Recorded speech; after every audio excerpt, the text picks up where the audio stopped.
जय अन्नपूर्णा माता जी की। श्री अन्नपूर्णा माता की पूजन सामग्री: धूप दीप लाल फूल रोले हरे धान के चावल। अन्नपूर्णा देवी जी का चित्र। रेशमी या साधारण सूत का डोरा, पीपल का पत्ता, सुपारी, तुलसी का पौधा। अन्नपूर्णा देवी की मूर्ति, धान की बाल का कल्प वृक्ष, अन्न से भरा हुआ पात्र यानी कड़छी, 17 पात्रों में पकवान, बिना नमक का हरे धान का चावल। बोलो श्री माँ अन्नपूर्णा की जय। श्री माता अन्नपूर्णा जी की व्रत कथा। काशी निवासी धनंजय की पत्नी का नाम सुलक्षणा था। उसे अन्य सब सांसारिक सुख प्राप्त थे, परंतु निर्धनता ही एक दुख का कारण थी। यह दुख उसको हर समय सताता रहा था। एक दिन सुलक्षणा अपने पति से बोली कि स्वामी, आप कुछ उद्यम करो तो काम बने।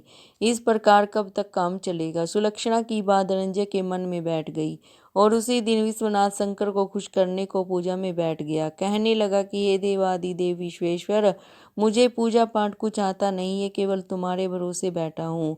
इतनी विनती कर दो। वह 3 दिन तक भूखा प्यासा बैठा रहा। यह देखकर भगवान शंकर ने उसके कान में अन्नपूर्णा अन्नपूर्णा अन्नपूर्णा इस प्रकार 3 बार कहा। यह कौन क्या कह गया, यह सोच में धनंजय पड़ गया और मंदिर में आते हुए ब्राह्मणों को देखकर पूछने लगा, पंडित जी, यह अन्नपूर्णा कौन है? वे बोले, तू अन्न छोड़ बैठा है, सो हर समय अन्न की ही बात सूझती है। घर जा, अन्न ग्रहण कर। धनंजय अपने घर गया और पत्नी से सारा वृत्तांत कहा। वह बोली कि हे नाथ, चिंता मत करो, स्वयं शंकर जी ने यह मंत्र दिया है, वह खुद इसका खुलासा करेंगे और फिर जाकर आप उनकी आराधना करो। धनंजय फिर जैसा का तैसा पूजा में बैठ गया। रात्रि में शंकर जी ने आज्ञा दी कि तू पूर्व दिशा में जा, वहां इसका योग लगेगा और तू सुखी होगा। महादेव बाबा का कहना मान वह पूर्व दिशा की ओर चल दिया और वह अन्नपूर्णा अन्नपूर्णा कहता जाता और रास्ते में फल खाता जाता, झरनों का पानी पीता जाता। इस तरह कितने ही दिन चलता गया। वहां उसे चांदी सी चमकती हुई वन की शोभा देखने में आई, सुंदर सरोवर देखने में आया और उसके किनारे कितनी अप्सराएं झुंड बनाई बैठी थी। एक कथा कहती थी और बाकी सब जय मां अन्नपूर्णा जय मां अन्नपूर्णा इस प्रकार बार बार कहती थी। अगन मास की उजियाली रात्रि थी। आज ही से इस व्रत का आरंभ था। जिस शब्द की खोज में मैं घर से निकला था, वह शब्द आज मुझे सुनने को मिला है। धनंजय उसके पास जाकर पूछता है कि हे देवियों, आप ये क्या करती हो? वे बोली कि हम माता अन्नपूर्णा का व्रत करती हैं। इस पर धनंजय ने फिर से पूछा कि व्रत करने में क्या होता है? यह किसी ने किया भी है, इसको कब किया जाए, यह समझा कर मुझसे कहो। वे कहने लगी कि इस व्रत को सभी कर सकते हैं। 17 दिन तक के लिए 17 गांठ का सूत्र लेना, 17 दिन न बन सके तो 1 दिन का उपवास करना, यह भी न बन सके तो केवल कथा सुनकर माता का प्रसाद लेना, निराहार रहकर कथा कहना। कथा को सुनने वाला कोई न मिले तो पीपल के पत्ते को रख, सुपारी ग्वारपाठा के वृक्ष को सामने कर, दीपक को साक्षी कर, सूर्य, गाय, तुलसी या महादेव को बिना कथा सुनाए मुख में दाना न डालना। यदि भूल में कुछ पड़ जाए तो 1 दिवस फिर उपवास करना और व्रत में क्रोध न करे, झूठ न बोले। धनंजय बोला कि इस व्रत के करने से क्या होगा? वे कहने लगी कि इसके करने से अंधों को नेत्र मिले, लूलों को पाँव मिले, निर्धन के धन आवे, बांझ को संतान मिले, मूर्ख को विद्या आवे। जो जिस कामना से व्रत करता है उसकी इच्छा पूरी होती है। धनंजय बोला, बहनों, मेरे पास भी धन नहीं है, विद्या नहीं है, कुछ भी तो नहीं है। दुखिया और दरिद्र ब्राह्मण हूँ, मुझे उस व्रत का सुख दोगी? हाँ भाई, तेरे कल्याण हो, हम तुझे देंगी।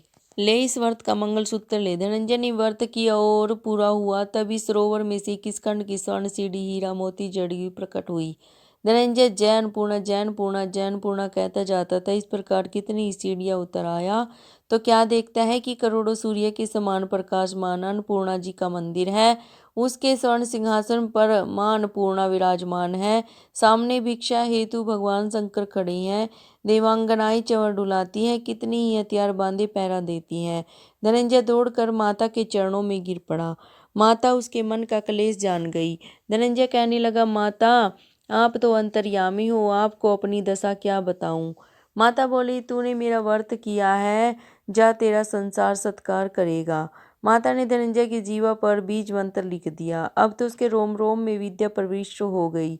इतने में क्या देखता है कि वे काशी विश्वनाथ मंदिर में खड़ा हुआ है। माता का वरदान लेकर धनंजय घर आया और सुलक्षणा से सब बात कही। माता जी की कृपा से उसके घर में अटूट संपत्ति उमड़ने लगी। छोटा घर बहुत बड़ा गिना जाने लगा। जैसे शहद के छत्ते में मक्खियाँ जमा होती हैं, उसी प्रकार अनेक सगे संबंधी आकर उसकी बड़ाई करने लगे। इतना धन, इतना बड़ा सुंदर घर, संतान नहीं तो इस कमाई का कौन भोग करेगा? सुलक्षणा के संतान नहीं है, इसीलिए तुम दूसरा विवाह करो। अनिच्छा होते हुए भी धनंजय को दूसरा विवाह करना पड़ा।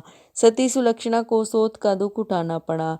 इस तरह दिन बीतते गए। फिर अगन मास आया और नए बंधन से बंधे पति से सुलक्षणा ने कहलवाया कि व्रत के प्रभाव से हम सुखी हुए हैं, इस कारण यह व्रत हमें छोड़ना नहीं चाहिए। यह माता जी का प्रताप है कि हम इतने संपन्न व सुखी हुए हैं। सुलक्षणा की बात सुनकर धनंजय उसके यहाँ आया और व्रत में बैठ गया। नई वधू को इस बात की खबर नहीं थी। वह धनंजय की आने की राह देख रही थी। दिन बीतते गए और व्रत पूरा होने में 3 दिवस रहे कि नई पत्नी को खबर मिली और उसके मन में ईर्ष्या की ज्वाला दहक रही थी। सुलक्षणा के घर पहुंची और झगड़ा करके वह धनंजय को अपने साथ ले आई और नए घर में धनंजय को थोड़ी देर के लिए निद्रा ने आ दबाया। उसी समय नई पत्नी ने उसे व्रत का सूत्र तोड़कर अग्नि में फेंक दिया। अब तो माता जी बड़ी क्रोधित हुई। घर में अकस्मात आग लग गई, सब कुछ जलकर राख हो गया।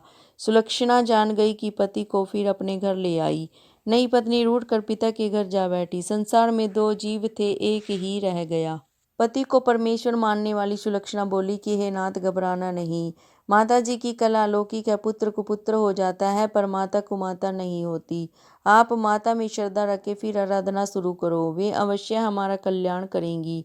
धनंजय फिर माता के पीछे पड़ गया। फिर वही सरोवर, सीढ़ी प्रकट हुई, उसमें अन्नपूर्णा माँ कहकर उतर गया। वहां माता जी के चरणों में रुदन करने लगा। माता प्रसन्न होकर बोली कि यह मेरी स्वर्ण की मूर्ति ले और इसका पूजन करना, तो फिर सुखी हो जाएगा। जाओ, तुमको मेरा आशीर्वाद है। तेरी स्त्री सुलक्षणा ने श्रद्धा से मेरा व्रत किया है, उसको मैंने पुत्र दिया है।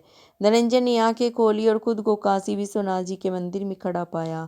वहां से फिर उसी प्रकार घर को आया। इधर सुलक्षणा के दिन चढ़े और महीने पूरे होते ही पुत्र का जन्म हुआ।